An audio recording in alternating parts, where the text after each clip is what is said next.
Case 1. Brooklyn Davis, February 2025, Pontiac, Michigan. A landlord makes a routine visit for unpaid rent. The house sits on a quiet street, the kind where kids ride bikes and neighbors wave from their porches. But this house is different. The grass is overgrown, the windows are dark, and there's a smell that makes the landlord hesitate before knocking. No answer. He calls the police. When officers arrive and force open the door, they're hit with conditions so severe that several of them have to step back outside. One officer later describes it as the worst thing I've ever encountered in 15 years on the force.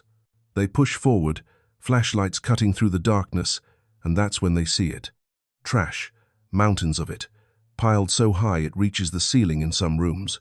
The floors are invisible beneath years of accumulated debris. The air is thick and difficult to breathe, and then they hear something, movement, rustling from beneath one of the piles. 3 children emerge like ghosts. A 15-year-old girl, a 13-year-old boy, a 12-year-old girl. Their faces show signs of prolonged neglect. Their clothes are in poor condition. Their eyes adjust to the light like they haven't seen the sun in months, because they haven't. These kids, these 3 human beings, have been living in this house for years. Not days, not weeks, years. And the woman who was supposed to care for them, their 34-year-old mother, she hasn't set foot in this house in an extremely long time. Let me paint you a picture of what investigators found. The children hadn't received basic hygiene care in years. Their health was severely compromised in ways that shocked medical professionals. The home's plumbing had been broken for so long that proper sanitation was impossible. They couldn't walk properly. Think about that for a second. A 15-year-old who should be learning to drive, going to high school dances, worrying about college applications, she had difficulty walking on flat ground without stumbling. Her physical development had been severely impacted. The younger 2 were in even worse condition. Their motor skills had deteriorated to the point where basic tasks, opening a door, holding utensils, standing upright for more than a few minutes, were monumental challenges. Before we go any further, where are you watching from? Drop your location in the comments. Let's see how far this story reaches, because what happened in Pontiac could happen anywhere. Now, here's where this case goes from shocking to absolutely enraging. While these 3 children were living in these conditions, their mother was living comfortably in a separate residence just a few miles away in Pontiac. A clean home, running water, electricity, all the things her children were denied. She didn't abandon them and disappear. She didn't flee the state or go into hiding. No, she stayed close. Close enough to text them occasionally. Close enough to drop food on the porch every now and then like they were stray animals she felt vaguely responsible for. Sometimes she didn't even do that herself. She'd send strangers, people she barely knew, to leave bags of fast food on the doorstep. The children would wait by the door, listening for the sound of a car, the thud of a bag hitting the porch. That was their lifeline. That was the only proof they had that someone, somewhere, remembered they existed. The neighbors? They had no idea. One woman who lived 3 houses down told reporters, "I thought it was abandoned. I never saw anyone come or go. If I'd known there were kids in there." She couldn't finish the sentence. None of them could, because how do you process that? How do you reconcile the fact that 3 children were going through this just yards away from your own home? But here's the thing, there were signs. The overgrown yard, the unusual odors that got worse in the summer, the fact that no one ever saw lights on inside. But in a world where everyone's busy, where we're all taught to mind our own business, those signs got ignored. Oakland County authorities moved fast once the children were discovered. The mother was arrested within hours. Prosecutor Karen McDonald didn't mince words when she addressed the media. She called it a complete absence of love. Not neglect, not a mistake, an absence of love. The mother was charged with multiple counts of first-degree child abuse. Each count carries significant prison time. And honestly, that doesn't feel like enough. Because what these children lost can never be given back. They lost their childhood. They lost years of education, socialization, and normal development. They lost the ability to trust that adults will protect them. They lost the fundamental belief that they matter, that their lives have value. Right now, those 3 kids are in the care of the state. They're receiving medical treatment, therapy, and slowly, painfully slowly learning how to live normally again. Learning basic self-care, how to take a shower, how to sit at a table and eat a meal like it's not going to be taken away from them. The 15-year-old girl reportedly became emotional the first time she slept in a clean bed, not because she was sad, but because she didn't know beds could feel like that. She didn't know life could feel like that. If you're into true crime that goes beyond the headlines, stories that matter, stories that make you think, hit that subscribe button right now. We're just getting started, and trust me, you won't want to miss what comes next. And if you think that's the worst Michigan has seen, you're not ready for what's coming, because in Clinton Township, just 30 miles away, another mother made a choice. A choice so cold, so calculated, that when the medical examiner wrote the cause of death, even he had to pause. Two words that should never appear on a toddler's death certificate: severe malnutrition. Case 2. Irene Ayana Whitehead, Clinton Township, Michigan, March 2023. A 911 call comes in at 6:47 a.m.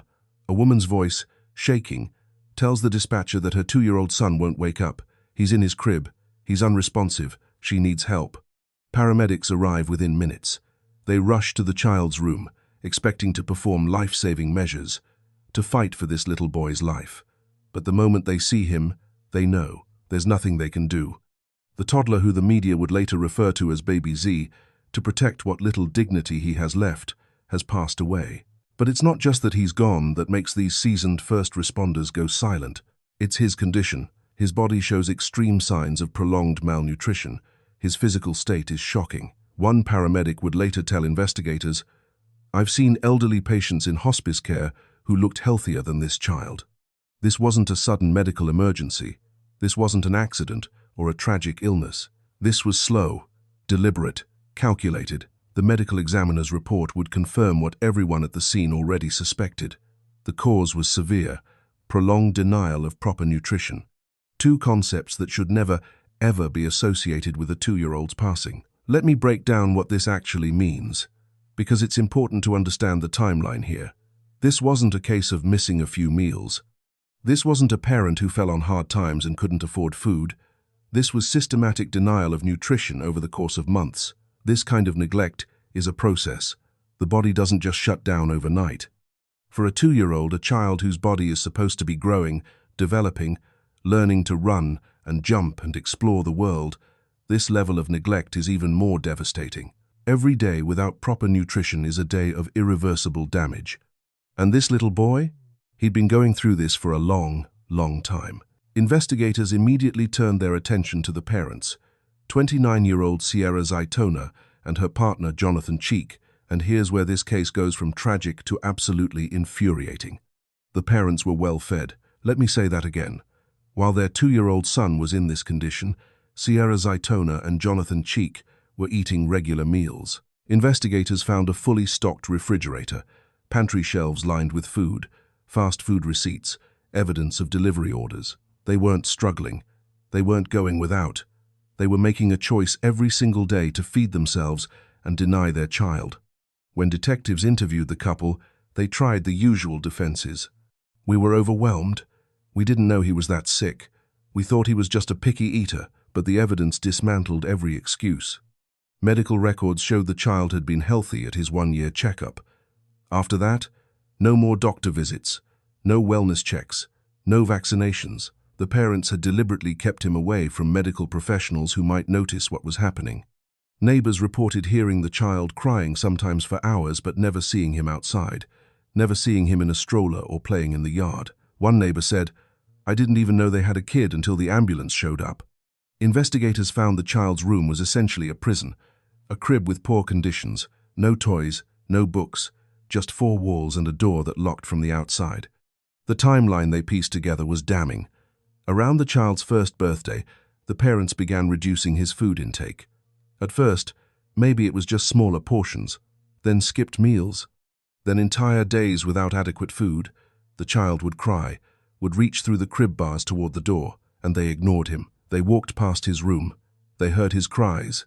They watched his condition deteriorate, and they did nothing. The community reaction was swift and visceral. Vigils were held. Strangers left teddy bears and flowers outside the Clinton Township home. Online, the outrage was even more intense. People couldn't comprehend how 2 adults could sit down to dinner while their child was in the next room in that condition. But here's the thing about cases like this, they force us to confront an uncomfortable truth. This didn't happen in a vacuum. This child had a pediatrician who never followed up on missed appointments. He had neighbors who heard crying but didn't call authorities.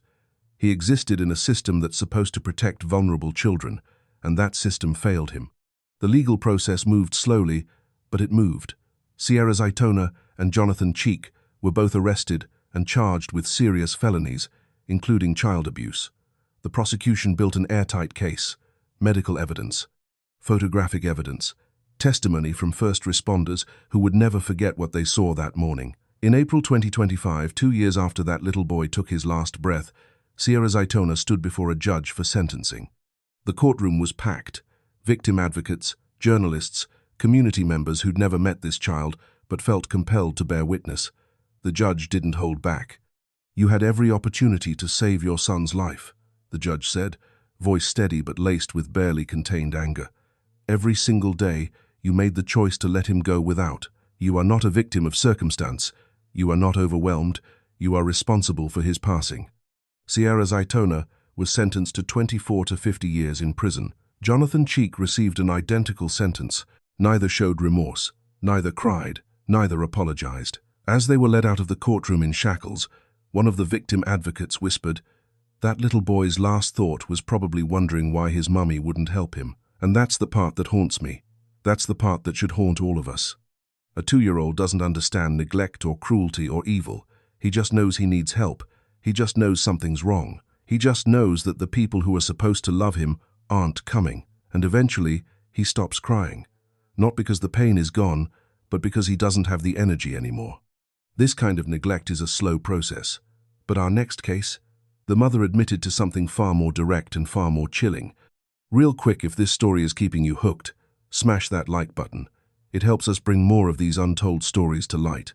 Now, back to the case that shocked investigators. Case 3, Sierra Zaitona, Cedar Springs, Michigan, September 2025. A 911 call comes in just after midnight. A mother, frantic, screaming into the phone. Her 2-year-old daughter, Riley, isn't breathing. She needs help. She needs someone to come now. Paramedics arrive to find Irene Ayana Whitehead performing CPR on her toddler. The little girl is unresponsive. They take over, working desperately to revive her. But it's too late. Riley Whitehead is pronounced deceased at the hospital. The initial story from the mother is straightforward. Riley had a breathing episode. She'd had them before, Whitehead claimed. Asthma, maybe. Something respiratory. The doctors had never been able to pinpoint it. But this time, it was fatal. Tragic, heartbreaking, but not suspicious. The medical examiner's preliminary findings were inconclusive. No obvious signs of trauma, no clear cause. It looked like it might be one of those devastating cases where a child passes suddenly and inexplicably, leaving a family shattered and searching for answers. The case went cold. For 3 months, Irene Ayana Whitehead went on with her life. She posted on social media about her grief. She accepted condolences from friends and family. She played the role of the devastated mother. But investigators weren't done. Something about the case didn't sit right. The inconsistencies in Whitehead's story, the lack of medical records documenting these supposed breathing episodes, the way she'd changed small details every time she recounted that night. In December 2025, detectives brought Whitehead in for a follow-up interview. Just routine, they told her. Just tying up loose ends. They sat her down in an interrogation room, offered her water, made small talk, and then they started asking questions. At first, Whitehead stuck to her story. Breathing episode. Tried to save her. Called 911 as fast as she could. But as the interview went on, as detectives gently but persistently poked holes in her narrative, something shifted. Her body language changed. Her voice got quieter. And then, after nearly 2 hours, she broke. "I couldn't handle the crying," she said. The detectives went still. "What do you mean?" one of them asked. And Irene Ayana Whitehead confessed. She told them that on the night Riley passed, the toddler had been crying for hours. Screaming, actually. The kind of relentless, high-pitched wailing that drills into your skull and makes it impossible to think. Whitehead said she'd tried everything: bottles, diapers, rocking, singing, but nothing worked. So she took action that directly caused her daughter's passing. She admitted to intentionally restricting the child's breathing until the crying stopped. Let that sink in for a second. A mother, the person who is biologically wired to protect her child, to soothe her child, to move heaven and earth to keep her child safe, chose to harm her because she was annoyed by crying.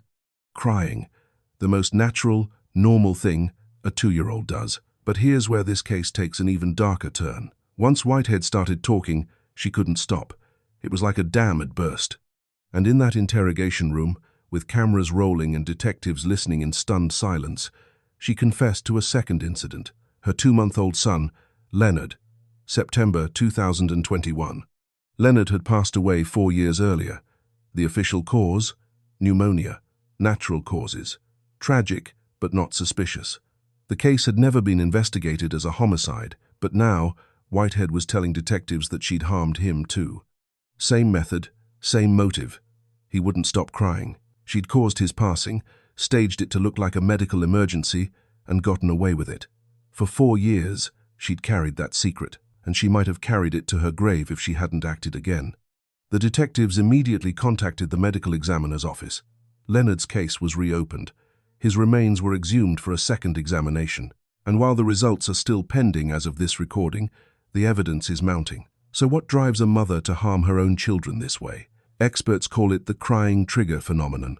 For some parents, especially those with untreated mental health issues, impulse control problems, or a history of personal challenges, a baby's crying can become unbearable. It's not just annoying, it becomes overwhelming. It triggers extreme stress responses. Most parents, even in moments of extreme frustration, find ways to cope.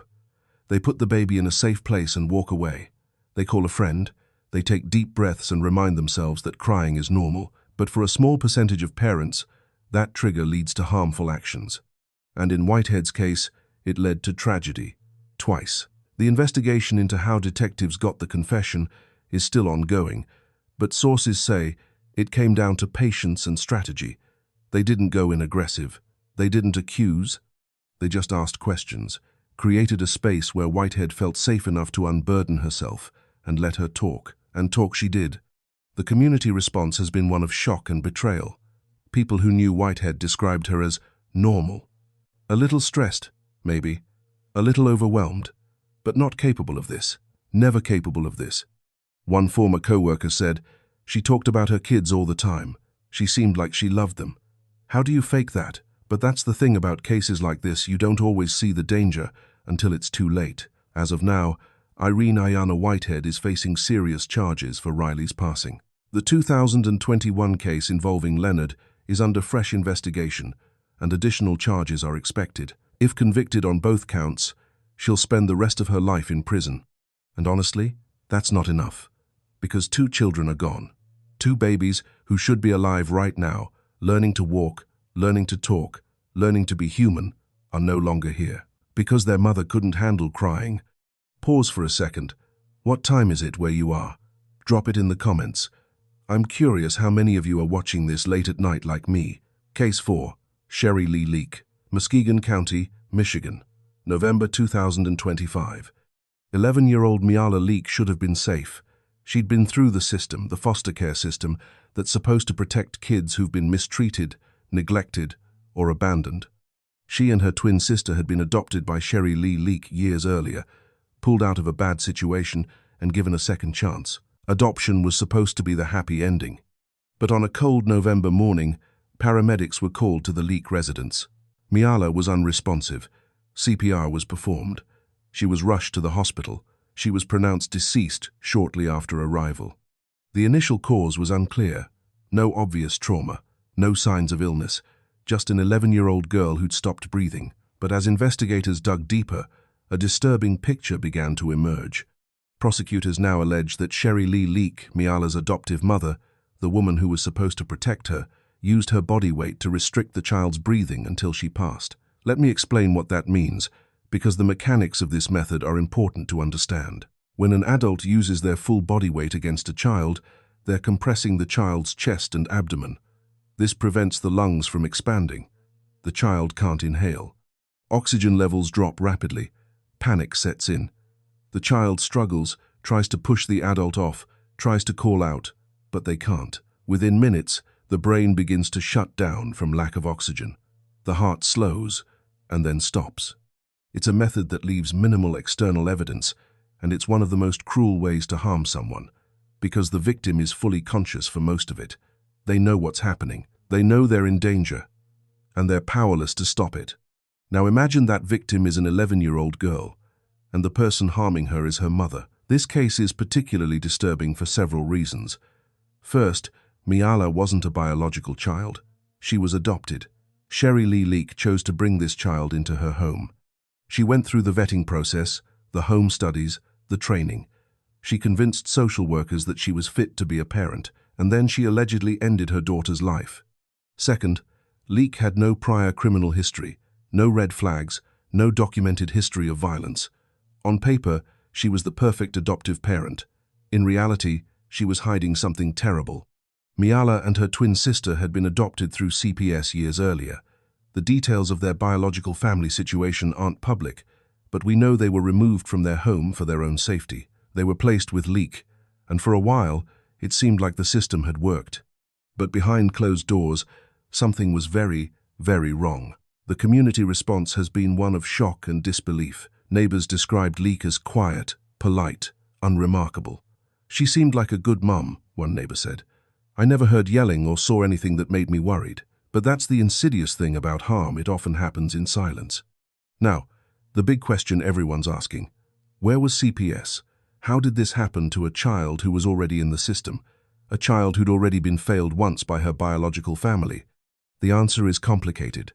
Once an adoption is finalized, CPS oversight typically ends. The adoptive parents have full legal custody, and unless someone reports concerns, there's no mechanism for regular check-ins. Miala's case has reignited debates about post-adoption support and monitoring. Should there be mandatory wellness checks for adopted children? Should social workers maintain contact for a certain period after adoption? These are questions Michigan lawmakers are now grappling with. As for the surviving twin, Miala's sister, who witnessed God knows what in that house, CPS is moving to terminate Leek's parental rights.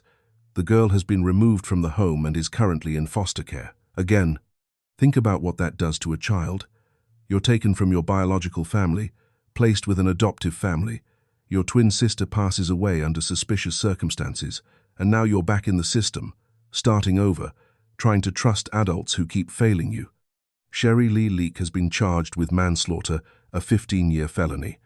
And here's the part that makes people's blood boil. She's currently free on bond, walking around, living her life, while Miala is in the ground. The trial is pending, and prosecutors are building their case. Medical evidence, witness testimony, a timeline of events leading up to Miala's passing. But even if Leek is convicted and serves the maximum sentence, it won't bring Miala back. It won't undo the harm inflicted on her surviving sister. It won't answer the question that haunts everyone who hears this story. How do we protect children in the system that's meant to protect them? Because Miala Leek was supposed to be safe. She'd been rescued. She'd been given a second chance, and she was failed anyway. Adoption was supposed to save Miala. But in our next case, a mother's neglect created a house of horrors that first responders will never forget. Case 5. Kelly Cochran, Grand Rapids, Michigan, August 2024. The 911 call comes in at 3:22 p.m. A woman's voice, flat and emotionless, tells the dispatcher that her 1-year-old daughter has passed away. Just like that.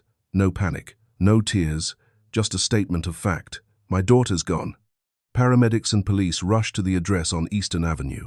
It's a residential neighborhood, modest homes, working-class families, the kind of street where people know their neighbors and kids play in the yards. But the house they're about to enter is different. The moment first responders open the door, they're hit with an overwhelming odor.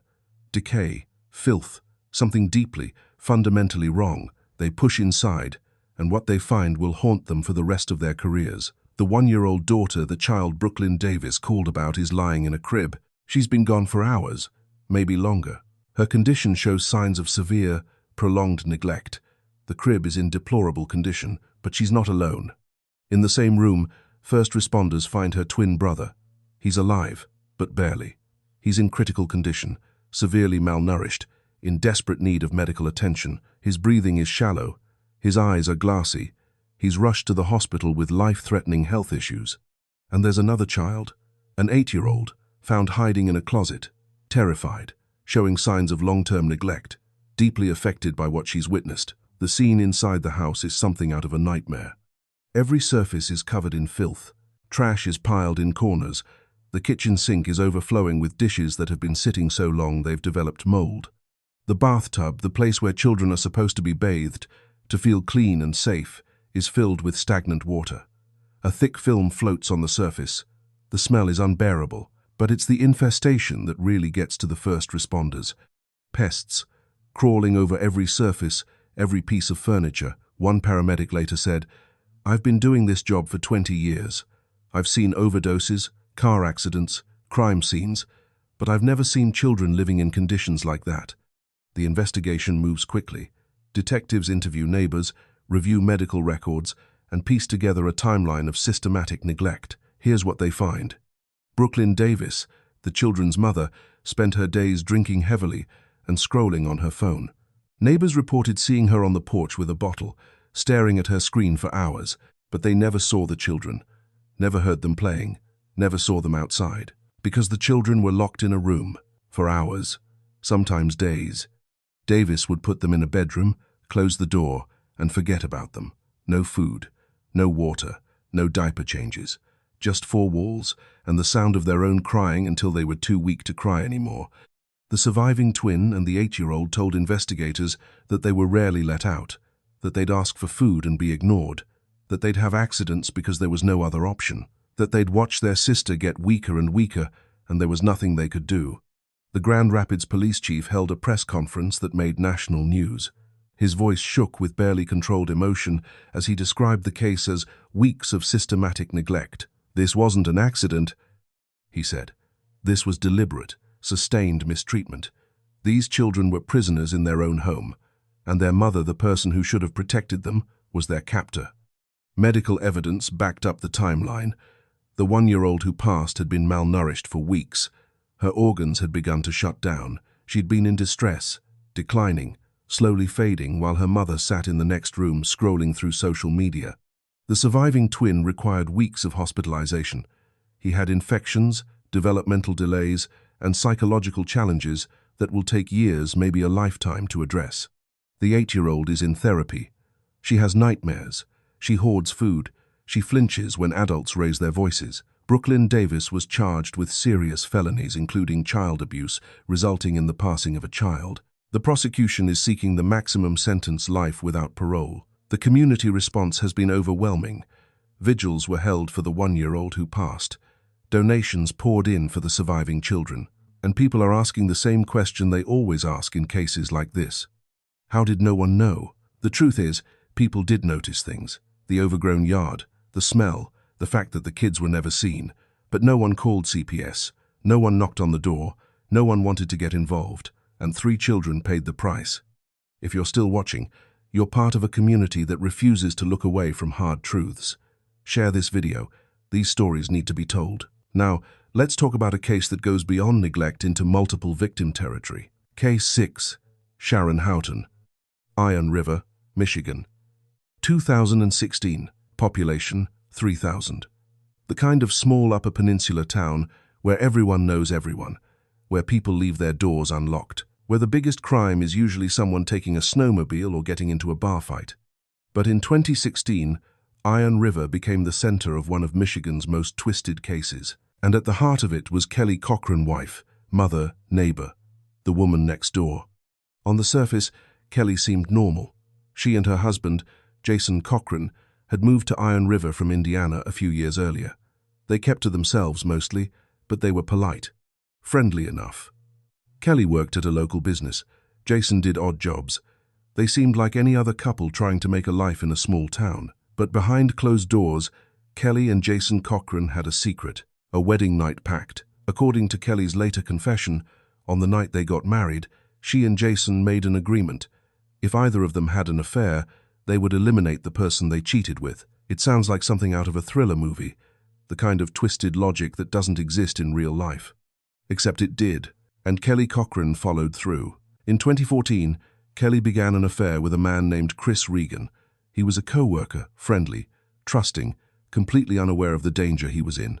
The affair went on for months, and then, in October 2014, Chris Regan disappeared. His family reported him missing. Police searched. Flyers went up. But there were no leads, no body, no evidence of foul play. Chris Regan had simply vanished. For 2 years, the case went cold. But in 2016, everything unraveled. Jason Cochran passed away suddenly. The official cause was listed as an overdose. Tragic, but not suspicious, until investigators started digging. They discovered that Jason didn't have a history of substance use, that Kelly had been the one to administer the substance, and that after he'd overdosed, she'd taken additional steps to ensure he wouldn't survive. Kelly Cochran had ended her husband's life, and once she was in custody, she started talking. She confessed to being responsible for Chris Regan's disappearance. She told investigators that she'd lured him to her home in Iron River, where Jason was waiting. They'd harmed him and disposed of his remains. Kelly claimed they'd scattered parts of him in the woods, though some have never been recovered. The motive? The wedding night pact. Chris Regan had to be eliminated because Kelly had broken her vows. But here's where the case gets even darker. During her confession, Kelly hinted at other victims. She talked about a list of people she and Jason had harmed. She mentioned remains in multiple states. She smiled when investigators asked for details, like she was enjoying the attention. To this day, authorities don't know how many people Kelly Cochran may have harmed. Some estimates put the number as high as 9. Others think it could be more. The investigation involved cooperation between Michigan and Indiana authorities. They traced Kelly's movements, interviewed people who'd known her, and tried to identify potential victims. But Kelly was manipulative, evasive, and seemed to enjoy playing games with detectives. Psychologists who've studied the case describe Kelly Cochran as someone who used her charm, her perceived innocence, and her role as a wife and mother to get close to people. The fact that she was a mother, a wife, a seemingly normal woman made it easier for her to gain trust. No one suspected her, and that's what makes this case so chilling. Kelly Cochran didn't look dangerous. She looked like someone you'd chat with at the grocery store, someone you'd invite to a barbecue, someone you'd trust. In 2017, Kelly Cochran was sentenced to life in prison without the possibility of parole for her role in Chris Regan's disappearance and passing. She later received an additional sentence for Jason's case. She's currently incarcerated in Michigan, and investigators continue to follow leads related to potential additional victims. The Iron River community is still reeling. People who knew Kelly struggle to reconcile the friendly neighbor they remember with the dangerous person she turned out to be. One former co-worker said, "I worked next to her for 2 years. We talked every day, and I had no idea I was standing next to someone capable of this." Kelly Cochran acted out of twisted loyalty. But our next mother? She acted for cold, hard cash. Case 7. LaToya Nowlin, Lower Peninsula, Michigan. Sharon Houghton had it all. A nice house in a quiet suburban neighborhood, a well-maintained lawn, a minivan in the driveway. She was the kind of woman you'd see at PTA meetings, at the grocery store, at church on Sundays. The kind of woman who smiled at strangers and always had a casserole ready for neighbors going through hard times. She was the picture of suburban normalcy. But behind that perfect facade, Sharon Houghton was planning something terrible, not in a moment of rage, not in self-defense, not even in the heat of passion. She was methodically, carefully, coldly planning to have members of her own family eliminated. The motive? Money. See, Sharon stood to inherit a significant amount if certain family members were out of the picture. Life insurance policies, property, assets that would make her life a whole lot more comfortable. But there was a problem. Those family members were alive and healthy and showed no signs of passing anytime soon. So Sharon decided to speed things along. She started asking around carefully, quietly, about how one might go about hiring someone to take care of a problem. She reached out to acquaintances, tested the waters, tried to find someone who could connect her with a professional, and eventually she thought she'd found one. What Sharon didn't know was that the professional she was talking to was an undercover police officer. The sting operation was textbook. Undercover officers, posing as contractors, met with Sharon multiple times. They wore wires. They recorded every conversation. And Sharon? She talked. A lot. She laid out detailed plans for how the incidents should look. She wanted them staged as accidents, maybe a car crash, maybe a fall down the stairs, or if that wasn't possible, a robbery gone wrong, something that wouldn't raise suspicion, something that would let her collect the insurance money and play the grieving family member. She discussed prices, timelines, methods. She showed the contractors photos of her targets. She gave them addresses, daily routines, security codes. She even talked about how she'd use the money once they were gone, a new car, a vacation, maybe some home renovations. The recordings are chilling. Not because Sharon sounds dangerous, but because she sounds so normal. She talks about harming family members the way most people talk about hiring a contractor to remodel a kitchen. Casual, transactional, no emotion, no hesitation. At one point, the undercover officer asked her, "Are you sure you want to do this? These are your family members." Sharon didn't miss a beat. "They'd do the same to me if they had the chance." That's the thing about cases like this, they reveal how greed can warp a person's sense of morality. Sharon Houghton wasn't protecting her children. She wasn't acting out of desperation or fear. She was acting out of pure, calculated selfishness. She wanted money, and she was willing to harm her own family to get it. The betrayal is almost incomprehensible. These were people who trusted her, people who'd shared holidays and birthdays and family dinners with her, people who had no idea that the woman sitting across from them at Thanksgiving was plotting against them. When the police finally arrested Sharon Houghton, she was shocked. She genuinely believed she'd been careful enough, smart enough, to get away with it. She was wrong. Sharon Houghton was convicted of conspiracy and solicitation. The evidence was overwhelming hours of recorded conversations, text messages, financial records showing her researching services. At sentencing, the judge didn't hold back. "You didn't just plan to harm strangers, you planned to harm your own family, people who loved you, people who trusted you, and you did it for money. There is no lower form of betrayal." Sharon Houghton was sentenced to multiple decades in prison. Her family, the people she'd tried to have harmed, sat in the courtroom and watched as she was led away in handcuffs. One family member told reporters afterward, "I keep thinking about all the times we had dinner together, all the times she hugged me and told me she loved me, and the whole time she was planning this." How do you come back from that? You don't. That's the answer. You don't come back from that kind of betrayal. Quick question, what's the weather like where you are? Sunny? Rainy? Snowing? Let me know in the comments. Case 8.